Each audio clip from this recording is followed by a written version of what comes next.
Yo, what's poppin' everyone? Welcome back to the channel. Zach Lesage here. Today we're gonna be covering over the top 10 best deck from Worlds 2024. Now these are decks that are featured on stream, these are decks that did well in top cuts, and just the general archetypes that crushed it at Worlds.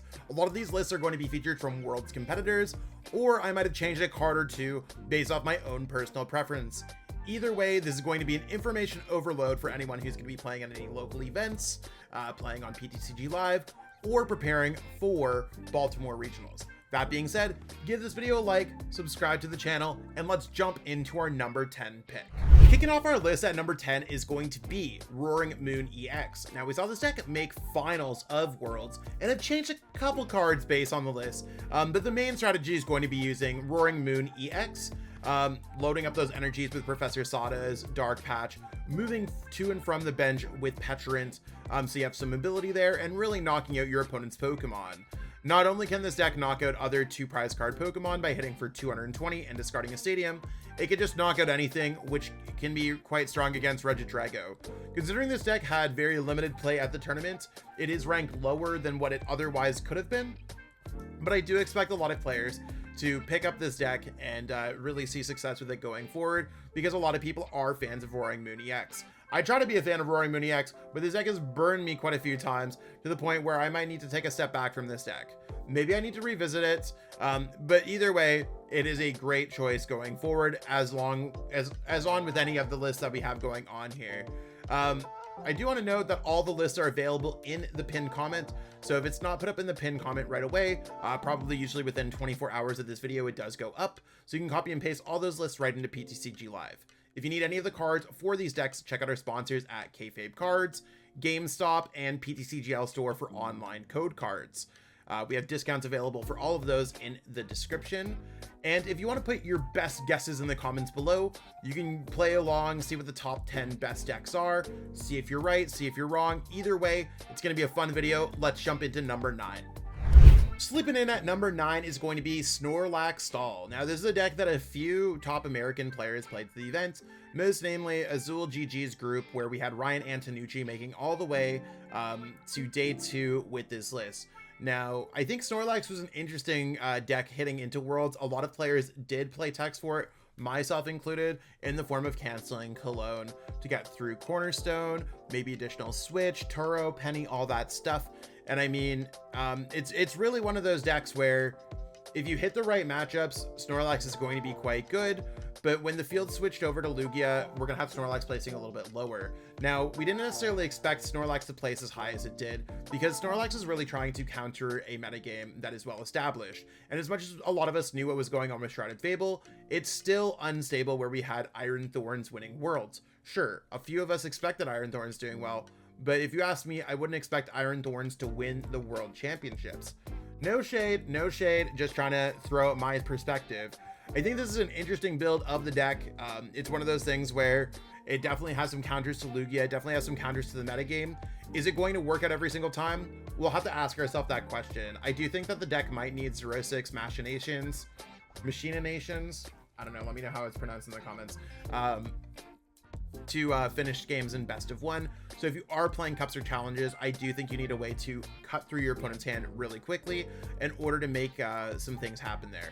Either way, impressive deck lists, and we'll move on to our number 8 spots. Sliding into number 8 with that icy hot breath is going to be Chien-pao EX. Now, Chien-pao EX is really one of those decks that it's seen a lot of success, and towards the Worlds format, a lot of players were really worried about its matchup against Ridgid Drago. Lucas Ying, being one of the top ranked players in the game, took this deck all the way to a top 16 finish. He's one of the Chien-pao boys that typically always plays Chien-pao, so I was really expecting him to play Chien-pao, and if he wasn't going to play Chien-pao, he's had to play something else really good, right? But he proves again that Chien-pao is absolutely one of the best decks in format, and has added in Origin Form Palkia V-Star to help counter the metagame here. Still might be a little bit risky to play this in a field where you have to watch out for Ridgid Drago and a few other things, but it seemed to work well enough for Lucas. And I think it's one of those things where, is Chien-pao going to continue to see success? Maybe. I think Lucas is one of the brightest players in the game and has often seen a lot of success with Chien-pao. So my one thing is this deck might be rated higher based off of Lucas's performance and a few of the dedicated chien-pao players. If you're a fan of chien-pao, but maybe not up to that kind of standard where you're regularly topping regionals or anything, might be worthwhile to take a step back from this deck, because otherwise it might be a little bit unfavored without having that skill set of multi-regional champion or anything else like that. Again, don't want to push anyone off of any decks, but it might just be a bit of a hostile metagame right now, unless you're one of those players and you have a clue. Because if I was playing chien-pao, I'd still be wondering what's going on. So that's one of those things where I'm saying about it. But either way, I could yap on and on and on. We've got chien-pao at number 8. Oh no, how the mighty has fallen. We have Gardevoir at number 7. Gardevoir was one of the top decks that I expected to see top players playing at Worlds, but it seems like most of the top players switched over to Ridgid Drago. I knew it was going to be popular, but Gardevoir didn't really have the finishes that a lot of players were expecting. Now, Gardevoir is still incredibly strong, and the whole idea is to beat the decks that aren't Ridgid Drago when you're playing this deck, because Ridgid Drago has Kyurem, Dragapult, and a lot of things that can really slow this deck down. Nowadays, I think it's one of those things where Gardevoir has to kind of relearn the format, tech appropriately. As you can see, it has Technical Machine De-Evolution for some matchups, it has Temple of Sinnoh for the Lugia matchup, and there's plenty of opportunities for this deck to see success. It's all about finding the right build for the right metagame, because I think Gardevoir right now has this weird back and forth of sometimes it sounds like it's the best deck in format, and then other times it gets completely disrespected. I think we really need to have a middle of the line mutual respect for this deck that has quite often seen success at tournaments. So as players were expecting this deck, maybe it will just see more success in the future, especially at a regionals like Baltimore, when it's not just filled with Worlds competitors. Gardevoir is one of those decks where you could really outplay your opponents, and when it comes to Worlds, maybe it's not as easy to outplay your opponents. So with that factoring in, we got Gardevoir at number 7. I think this deck is going to move up in the next few weeks. Electric sliding all the way into number 6 is going to be Marion EX. Now, this is the deck that gave Jesse Parker that dream run all the way to the top 4, where he eventually lost to the world champion. Shout out Jesse. I know that Jesse's been onto this deck for a hot minute, and it's kind of, I like how it's full circle to see it all the way at Worlds, where a player puts all their effort into a deck and sees a success. Now, Maridon's going to be about slapping those energies down with Electric Generator, and one of the biggest reasons why this deck got brought back is Iron Hands solves a lot of decks, or a lot of issues with this deck, and I mean, that's been out for a while, and of course, Maridon gets you all of the pieces that you're looking for, so having a well-suited amount of Pokemon and being an aggressive deck in a field where you can knock out Ridgid Drago quicker, or being able to knock out Lugia because you're lightning type, it seemed like it was kind of the perfect storm. As Lugia kind of gets countered out of the metagame with both Iron Thorns and Marion EX doing well in the formats. On top of that, Ridgid Drago maybe not being the clear-cut best deck in format anymore, as the metagame might become a little bit more diversified heading into Baltimore. I think Maridon might also take a step back, probably allowing some of the decks that are in the 11th, 12th, 13 spots, such as Ancient Box, such as Lost Zone Box, that aren't featured on this list. I know, I'm letting out all the leaks. Those decks might end up gobbling up and taking out those bottom spots there. So it's really a do or die fight for those last few slots, whereas I think the top 5 is probably going to get close to solidified, if not making room for Gardevoir in the near future. We're at the halfway point of the list, so if you haven't put your best decks in the comments below, still you got time to do it. We can guess the rest of the top 4. Another lightning type deck, we have Iron Thorns EX, the deck that eventually won the World Championships, chilling here at the number 5 spot. Shutting off abilities is good, and hitting crushing hammers, Pokemon catchers, and all that stuff really allowed this deck to shine. And I mean, if you're going to shut off your opponent's Teal Mask, your opponent's Lugia V-Star, your opponent's everything, as long as this deck really avoided Gardevoir, and even then it has a winning chance due to Lost City, Boss, Catcher, Prime Catcher, all that good stuff, Iron Thorns EX can certainly be an incredible choice. I think that this is arguably going to be one of the better decks if you're kind of newer to the game or trying to get some of that early championship points. You could just find yourself against one of the best players in the room, and it doesn't really matter if you just shut them down. There's not much they can do. And this deck gained a breath of new life with Colress's Tenacity available in this deck to search out both special energy or any energy, and your stadium cards as well. So keep that in mind. I think Iron Thorns is really one of those default top 5, we made it pretty powerful. I think that we had a very strong list in as the World Championship Finals, and it's probably just a deck that's going to exist. Now, I think this deck has a much worse matchup to Ridgid Drago, as we did see in the original top 8, so that might be something to consider as well. This deck did technically lose in the top 8 due to gameplay, however, other actions caused things to change. No other comment on that, and I've been asked a bunch of questions, but it's nothing that necessarily pertains to me. That being said, we will jump into our number 4 pick, but I think Iron Thorn's a hot deck.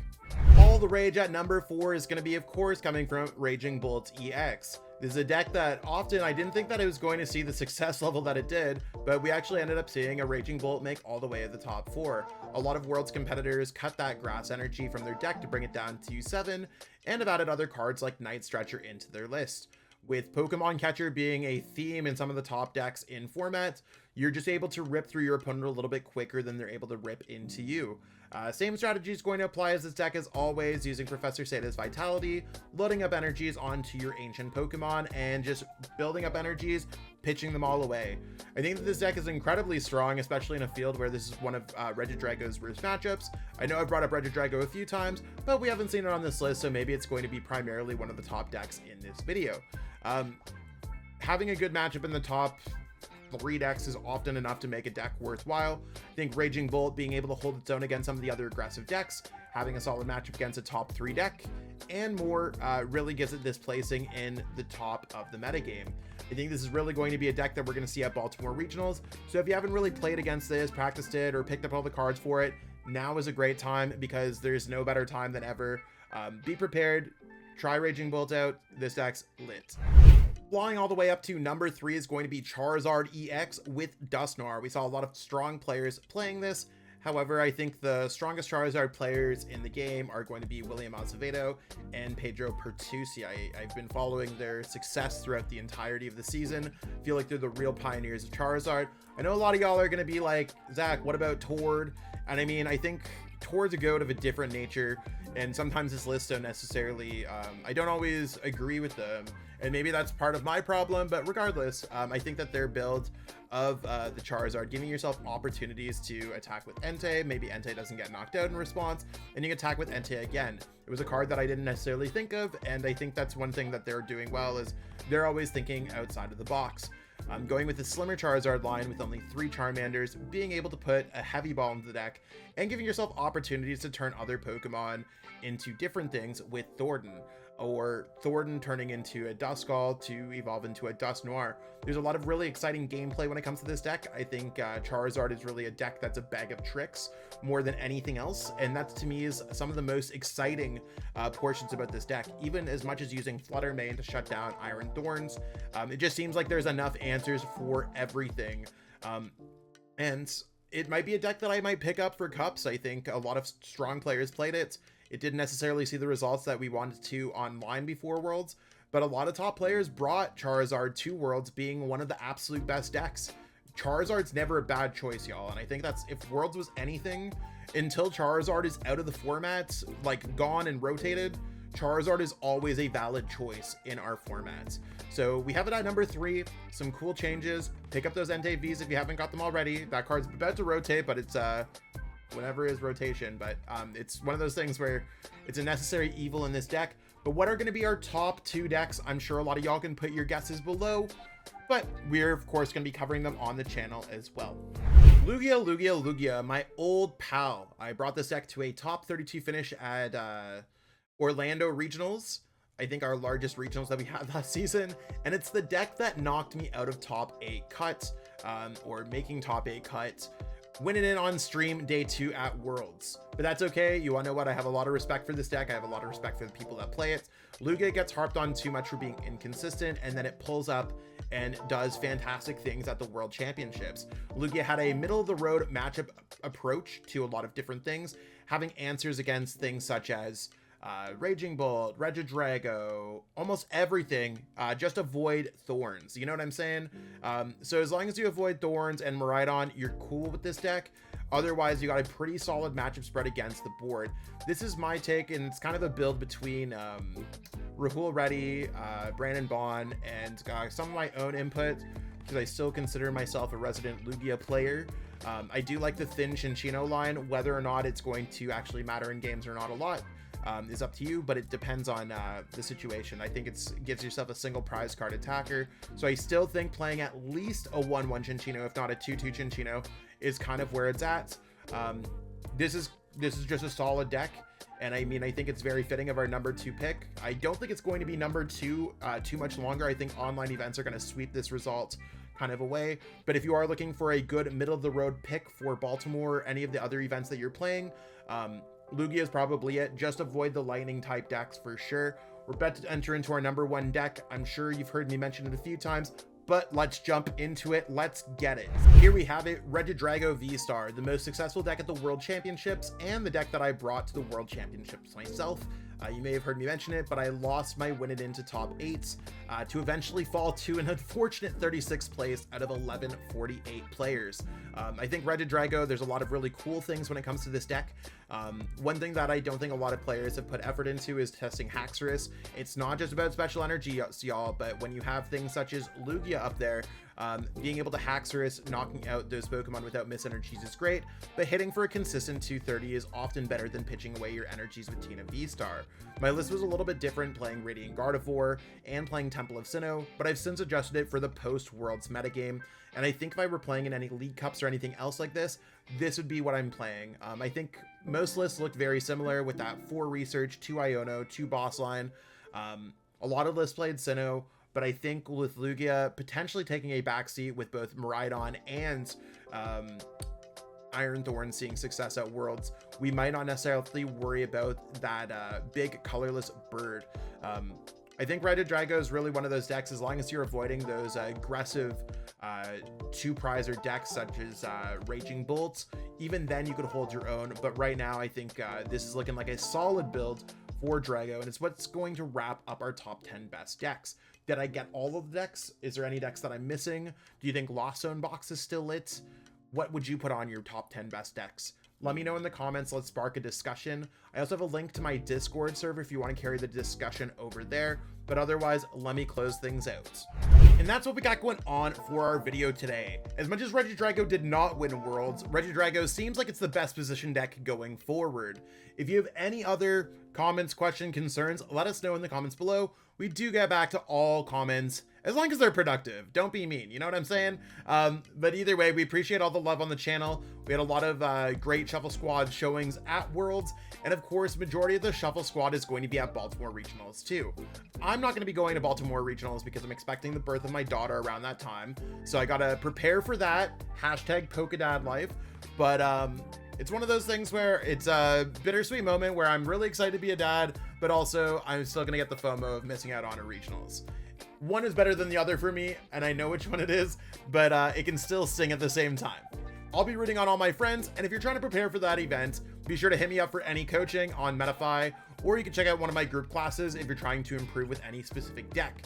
That being said, I will catch up with all y'all later. Stay tuned for more great content from the squad next week, and we appreciate all the love on the channel lately. Peace out and have a great one. Want to support the Shuffle Squad? Be sure to check out all of our sponsors in the description to pick up Pokemon TCG singles, sealed, and PTCG live codes.